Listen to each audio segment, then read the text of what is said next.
শুভেন্দু অধিকারী না থাকলে মুখ্যমন্ত্রী হতে পারতেন না মমতা ব্যানার্জি। হুগলির মগরায় দলীয় কর্মসূচিতে এসে এক সভায় এই মন্তব্য করলেন রাজ্যের বিরোধী দলনেতা। শুভেন্দু বলেন, দিদি থেকে দিদিমা হয়ে যেতেন, কিন্তু কোনোদিন মুখ্যমন্ত্রী হতেন না মমতা ব্যানার্জি যদি না অটল বিহারী বাজপেয়ী 1998 সালে আশ্রয় না দিতেন। আর এই আপনার ভাই শুভেন্দু অধিকারী 14ই মার্চে নন্দীগ্রামে গুলি চালানোর ঘটনার পর জনগণকে সঙ্গে নিয়ে আন্দোলন না করত। হুগলি বিজেপির কন্যা সুরক্ষা যাত্রা কর্মসূচিতে অংশ নিয়েছিলেন নন্দীগ্রামের বিজেপি বিধায়ক। হুগলি সাংগঠনিক জেলা বিজেপির ডাকে মগরা রামকৃষ্ণ সিনেমা হলের সামনে থেকে জিটি রোড ধরে মগরা রেল স্টেশন পর্যন্ত প্রায় 4 কিলোমিটার পদযাত্রায় অংশগ্রহণ করেন রাজ্যের বিরোধী দলনেতা শুভেন্দু অধিকারী। হুগলি মগরার সভা থেকে রাজ্যের মুখ্যমন্ত্রী মমতা ব্যানার্জিকে চাঁচা ছোলা ভাষায় আক্রমণ করে বিরোধী দলনেতা শুভেন্দু অধিকারী বলেন যে এই শুভেন্দু অধিকারী নন্দীগ্রাম আন্দোলনে না থাকলে আজকে মমতা ব্যানার্জি রাজ্যের মুখ্যমন্ত্রী কোনোদিন হতেন না। দিদি থেকে দিদিমা হয়ে যেতেন, কিন্তু কোনোদিন মুখ্যমন্ত্রী হতেন না যদি না অটল বিহারী বাজপেয়ী 1998-তে আশ্রয় না দিতেন। আর এই আপনার ভাই শুভেন্দু অধিকারী 14ই মার্চ নন্দীগ্রামে গুলি চালানোর ঘটনার পর জনগণকে সঙ্গে নিয়ে আন্দোলন না করত। এত বেইমান বিজেপিকে গালাগালি করে। আপনারা জানেন 2007 সালে 14ই মার্চের পরে 62 দিন পার্লামেন্ট বন্ধ ছিল। কে বন্ধ করেছিল? লালকৃষ্ণ আডবাণীর নেতৃত্বে কেন্দ্রের প্রধান বিরোধী দল। 14ই মার্চের পরে 16ই মার্চ নন্দীগ্রামে লালকৃষ্ণ আডবাণীজি, সুষমা স্বরাজজি, রাজনাথ সিংজি এসেছিলেন এবং প্রতিরোধ ভেঙেছিলেন। আজকে বিজেপির বিরুদ্ধে কথা বলেন, বিজেপির লোকেদের জেল খাটান। আপনার লজ্জা করে না? তাই হিন্দুদের হিন্দু সুরক্ষা যাত্রা করতে হবে। আপনারা মুর্শিদাবাদের ঘটনা এত তাড়াতাড়ি ভুললেন কেন? চন্দন দাসের জানের শেষ করার ঘটনা ভুলবেন কেন? কি বলছেন বিরোধী দলনেতা?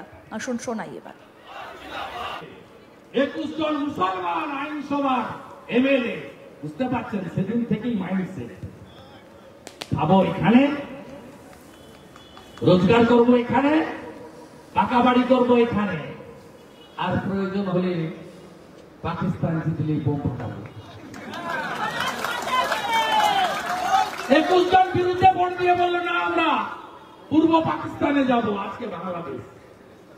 আপনি বলুন তো, ডক্টর শ্যামাপ্রসাদ দিন না থাকলে পিসির হেলিকপ্টার চড়া হতো, পিসির চার্টার ফ্লাইট চড়া হতো,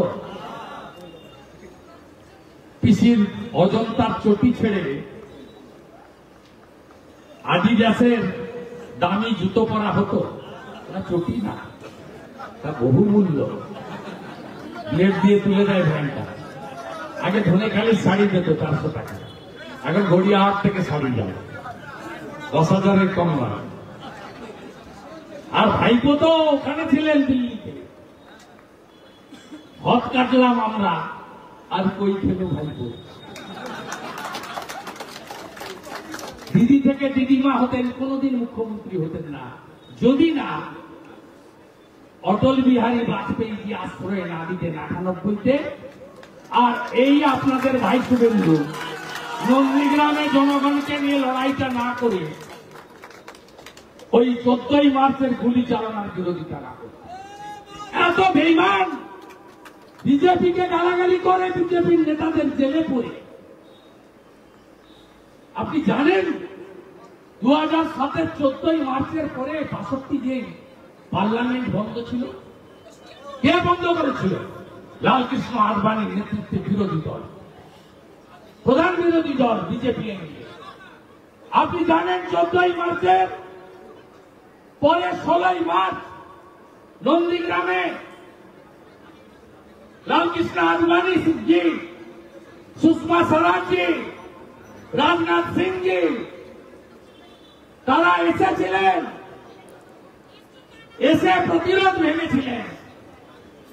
আজকে বিজেপির বিরুদ্ধে বলে বিজেপির লোকেদের জেল খাটান, আপনার লজ্জা করে না? তাই হিন্দু সুরক্ষা যাত্রাও আমাদের করতে হবে। আপনি মুর্শিদাবাদের ঘটনা এত তাড়াতাড়ি ভুললেন কেন? বিজেপি শাসিত রাজ্যগুলিতে বাংলা ভাষায় কথা বলা শ্রমিকদের বাংলাদেশি বলে দাগিয়ে তাদেরকে তাড়ানো হচ্ছে বলে বিতর্কে ঝড় উঠেছে। প্রতিবাদে সক্রিয়ভাবে পথে নেমেছে রাজ্যের শাসক দল তৃণমূল কংগ্রেস। বাঙালি হেনস্থা ইস্যুতে রাস্তায় নেমেছে জোড়াফুল। প্রতিবাদ কর্মসূচিতে সামিল হয়েছেন খোদ মুখ্যমন্ত্রী মমতা ব্যানার্জি। এবার এই ইস্যুতে তৃণমূলের ওপর পাল্টা চাপ বাড়ানোর কৌশল নিল বিজেপিও। কর্মসূচিতে গিয়ে মগরায় শুভেন্দু বলেন, মুখ্যমন্ত্রী প্রশাসনিক সভায় বলেছেন পশ্চিমবঙ্গে ক্যাম্প তৈরি করো, আধার কার্ড করে দাও, স্বাস্থ্যসাথীর কার্ড করে দাও। শুভেন্দুর অভিযোগ, যারা এই রাজ্যের বাসিন্দা তাদের তো এই রাজ্যে বাড়ি রয়েছে, তাদের ক্যাম্প করে দেওয়ার কি দরকার? আসলে বাঙালি না, রোহিঙ্গা ও বাংলাদেশি মুসলমানদের বাঁচাতে চায় রোহিঙ্গাদের খালা মমতা ব্যানার্জি।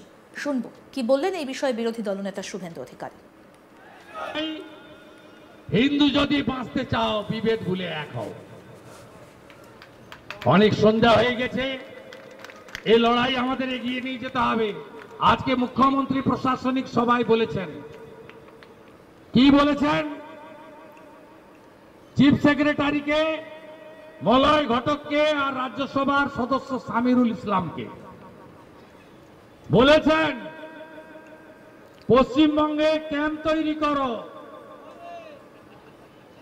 আরে ক্যাম্প কেন করতে হবে যদি পশ্চিমবঙ্গের লোক বাইরের রাজ্যে আক্রান্ত হয়? তার বাড়ি তো পশ্চিমবঙ্গে, পশ্চিমবঙ্গে তো বাড়ি আছে, তার আধার কার্ড আছে, বলছে আধার কার্ড করে দাও, স্বাস্থ্য সাথীর কার্ড দাও। কিচ্ছু না, বাঙালি টাঙালি কিচ্ছু না। রোহিঙ্গা মুসলমান আর বাংলাদেশি মুসলমানকে বাঁচাতে চায় রোহিঙ্গাদের খালা মমতা ব্যানার্জি। কি সুন্দর ভাষা, ভাষা আন্দোলন। শুভেন্দু অধিকারী আরো বলেন, যত রোহিঙ্গাকে বাংলাদেশি মুসলমানকে অন্য রাজ্য তাড়াচ্ছে উনি এখানে রাখবেন। ভারতীয়রা যে হিন্দু হোক বা মুসলমান হোক, খুব সাবধান। আপনার রেশন খাবে, আপনার ল্যান্ড খাবে, তারপর বাড়ির মেয়েটাকে তুলে নিয়ে যাবে। এরা ভোটের দিন তৃণমূলের হয়ে ভোট করাবে। এবার কেন্দ্রীয় সরকারের কাছে রোহিঙ্গাদের চিহ্নিত করে বুলডোজারে তুলে কাঁটাতারের ওপারে ছুঁড়ে ফেলে দেবার আবেদন জানালেন বিরোধী দলনেতা শুভেন্দু অধিকারী। কি বলেছেন শুনবো। ভারতীয় আধার কার্ড আছে, যদি পশ্চিমবাংলার লোক হয়, পুরুষ মানুষ ঠিক আছে, কাজে বাড়িতে অন্য লোকেরা আছে, বাবা মা আছেন, স্ত্রী আছেন, ভাইরা আছেন, স্বাস্থ্যসাথীর কার্ড তাদের থাকবে, বলছে স্বাস্থ্যসাথীর কার্ড করে দাও, বলছে জব কার্ড করে দিতে হবে। মলয় ঘটককে বলছে, সেক্রেটারির সঙ্গে কথা বলে, আরেকটা দালাল আছে বীরভূমের স্বামী, তাকে বলছে রাজ্যসভায় পাঠিয়েছে, বলছে তুমি ওদের জব কার্ড করেছি। জব কার্ড করতে হবে কেন? আর বাড়ির অন্য লোকের তো জব কার্ড আছে। জব কার্ড তো হয় ফ্যামিলি, একটা ফ্যামিলিতে তো জব কার্ড হয় 1+7, 1+5, 1+4। তার মানে যত রোহিঙ্গাকে এবং বাংলাদেশি মুসলমানকে অন্য রাজ্য তাড়াচ্ছে উনি এখানে রাখবেন। ভারতীয়রা হিন্দু হন আর মুসলমান হন, খুব সাবধান। আপনার রেশন খাবে, আপনার ল্যান্ড খাবে, আপনার বাড়ির মেয়েটাকে তুলে নিয়ে যাবে লাঠিয়াদের নাম করে। আর ভোটের দিন ভোট গ্যাপ করবে, তৃণমূলকে ভোট করাবে, তৃণমূলের ভোট লুট করাবে। যত মৃত অ্যাবসেন্ট আছে 4টের পরে লাইনে দাঁড়িয়ে 6টা পর্যন্ত ভোট করবে আর বিরোধীদের মাথা কাটাবে। আরো আপডেট পেতে দেখতে থাকুন আজ তাক বাংলা। সাবস্ক্রাইব করুন, নোটিফিকেশন পেতে বেল বাটন অপশন প্রেস করুন।